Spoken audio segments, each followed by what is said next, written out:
was somebody who was looking for me. He said, James, there was someone is looking for you. I don't know, but when I check out and find it was my sister. Found out it was my sister. I do not know how they knew me that I was in that place. Because I believe they do not know where I was. But when I went out, I saw my sister. She was already crying. And she told me, we miss you. God wants you to go home. I cannot hold back my tears coming out from my eyes. And I said to my sister, okay, just go ahead with the Father. And so we went home. And my dad told me, continue with your studies. So I waited for several years until I would be accepted back to our institution to continue my college degree. I was taking theology, and you know what? It took me 15 years to finish my college degree. I started in 1986 and I finished my college education 1996. And my dad was able to witness my graduation.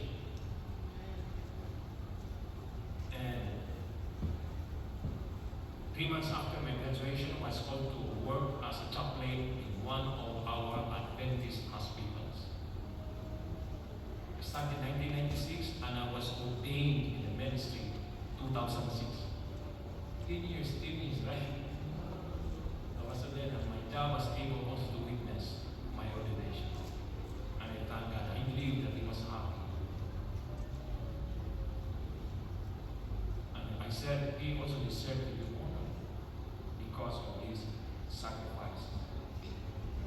Now this story, the prodigal son, is a picture of God's love for all of us as his children.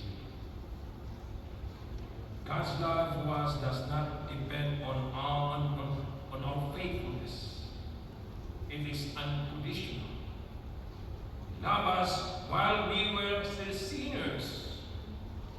Though we are demanding and do not remain faithful, but God is still our faithful and loving Father.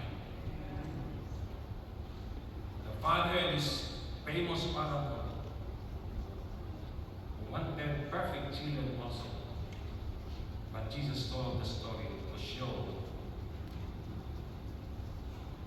the love, the great love of God and His mercy. And this parable, my friends, this story offers much to teach us about being a parent of imperfect children.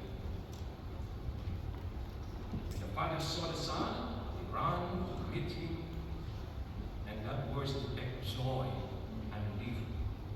And there was so much more in here in the story. This is love, mercy, and forgiveness. God showed through Jesus Christ. Let us remember, my dear brothers and sisters, that God, our Father, is a compassionate God, showing tenderness and warmth toward all of us, His children.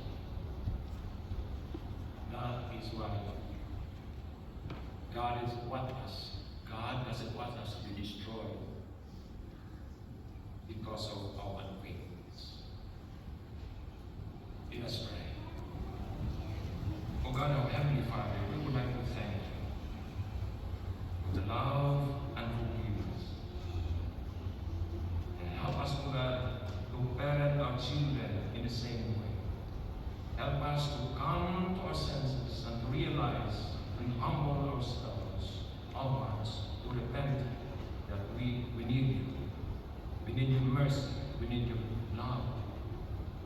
We need your forgiveness in order for us to reflect your character, especially to our children and to others. Thank you for so much, Lord, for